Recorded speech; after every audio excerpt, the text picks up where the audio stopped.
Hey dudes, welcome back to another video, and in this video we'll talk about 7 mistakes to avoid when you come to Malta as a tourist. This video's question, what we received from the previous video, was about our background plans, so we're very excited to tell you where we're getting them from and maybe some other information about them, who knows. We'll answer the subscriber question at the end of the video, so stay tuned and watch till the end. The very first mistake to avoid is that in comparison to rest of the Europe, Malta actually uses the same wall plugs as UK.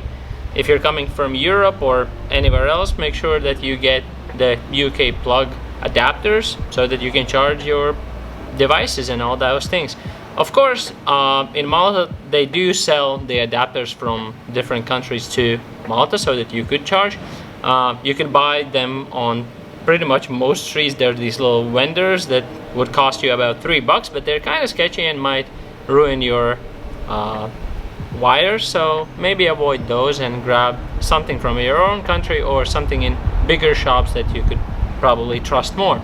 Next thing we would like to talk about is not using the public transport. You know how much we love public transport here in Malta, so we suggest you to take all the advantage from it. Avoid taking obviously the regular taxis. They might scam you and you might pay more than you're supposed to, although the bus can be a bit annoying at points, but I definitely advise to take the bus because obviously it's cheaper and it goes pretty much everywhere in Malta. Don't be afraid of the public transport, use it more. Even at the first time when we came here, we took bus from airport to the city where we needed to be. It wasn't that complicated. You can track your trip to Google, as I always do. When I don't know where I'm going, it shows pretty well which bus stop to take and which bus number to take, so that could be helpful too. While we're on this topic, I highly recommend you to exchange your money for a coin, or even keep the coins when you buy something from the store, whatever it is, because the bus charge is €2 or €1.50 depending on the season. However, the buses usually don't take your €10 or €5 notes because they don't have any change to give back to you, and then people are just queuing next to the bus and just trying to get in, but you can't purchase your ticket, and then you have to sort all that out, and then you have to go ask for a change or exchange the money yourself, and then while that's going on you will be missing a bus or your time. And so better prepare your coins before jumping into bus, or just use the bus cards so you can just tap it, so you can buy these at the bus stop, I suppose. The travel passes are a good idea, especially, but you have to check how often are you planning to travel, because at some point they are just as expensive as just taking the bus ticket. You can use one ticket from the bus for 2 hours, so that's another great reason to use the bus more. And number 3 on our list is shopping in Malta. So first of all, anywhere on the waterfronts, whether you're in Sliema or St. Julian's, anywhere where there's beaches next to it, don't use the small little weird shops with no actual names, because they're meant for tourists, so those guys know that you're a tourist, and they'll charge you more for no reason. Most of them don't have actual prices written on, because it depends on how you look and whether you speak English and Maltese or not.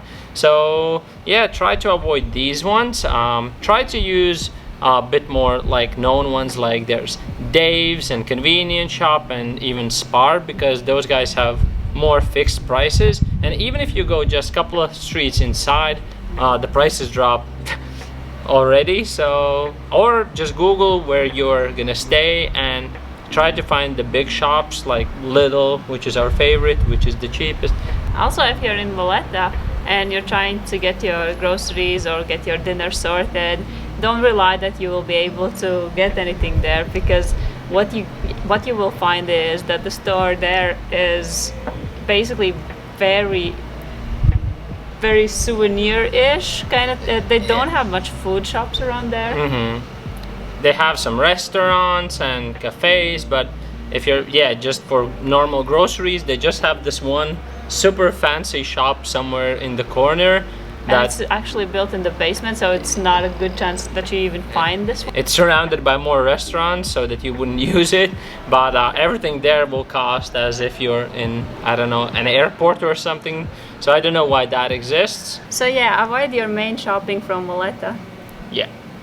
All right, let's move on to the next one. And number 4 on our list is not to buy the boat tickets and other activities from those stands next to the waterfront. Because we have an idea that they might be a lot more expensive than if you just check the prices online.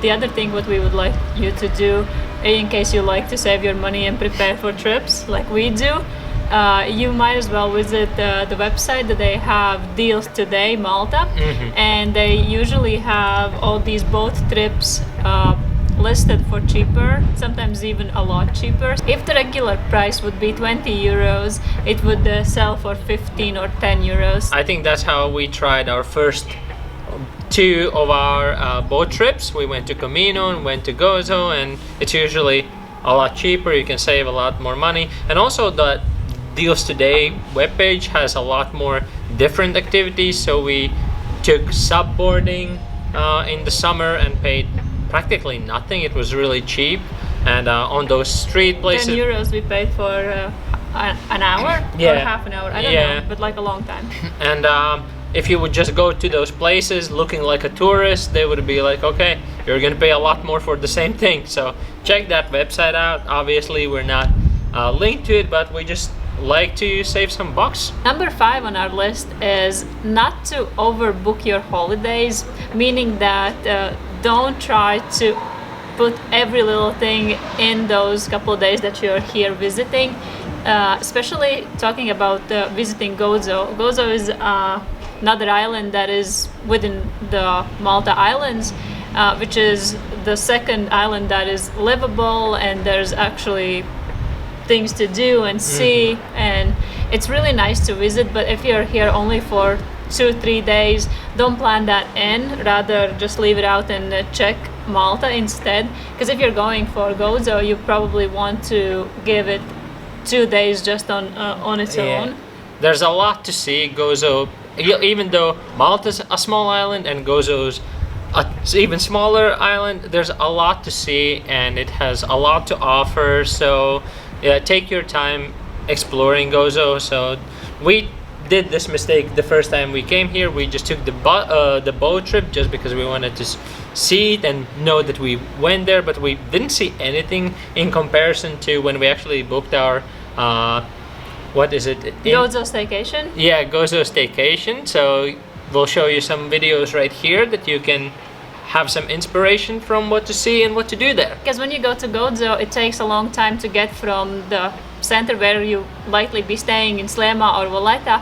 Take about an hour to get to the harbor, or if you take a fast ferry, it will take another hour just to get from the fast ferry to Gozo and then going to the city. But if you have to leave really early to be able to see anything at all, and then you have to keep in mind that you have to return back to where you're staying, and that probably is not as much time as you need to do just a 1-day trip.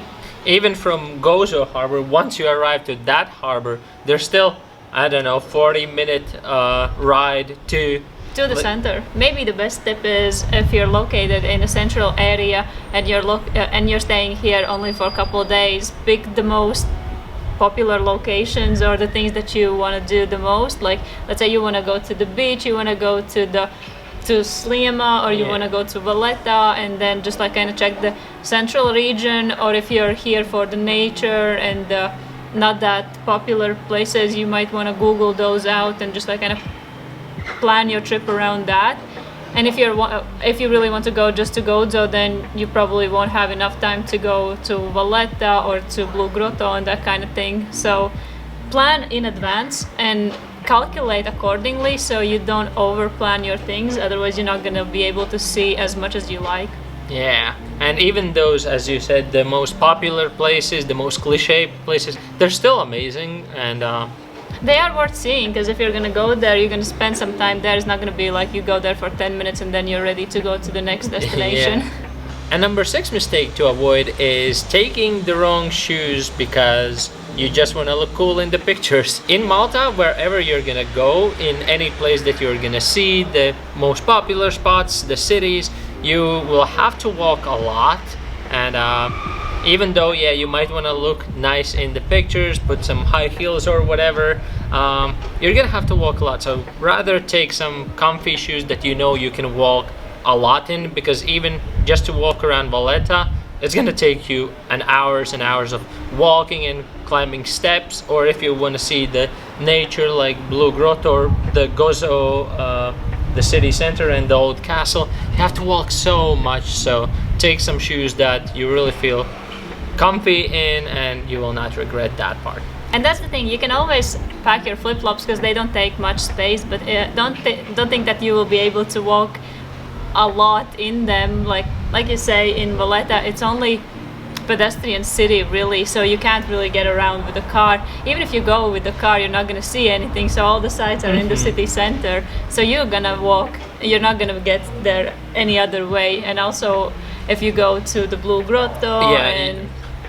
anywhere really, even if you go to the Popeye village, you can go there, but then once you're actually there, you will do the walking yourself. No one's gonna take you with a car or with the bus or anything, so it's up to you. So pack your sneakers as well. Yeah, so for a small island, you do have to walk a lot, so don't overestimate it. And yeah, if you feel like you need to look nice in some pictures, because it is a very picturesque country, then maybe pack those as your secondary shoes and grab something that you can walk around a lot. Yeah, your sneakers. Your best bet is the sneakers here. Yeah. The number 7 is using your own data versus using the publicly available internet or the connection or the Wi-Fi.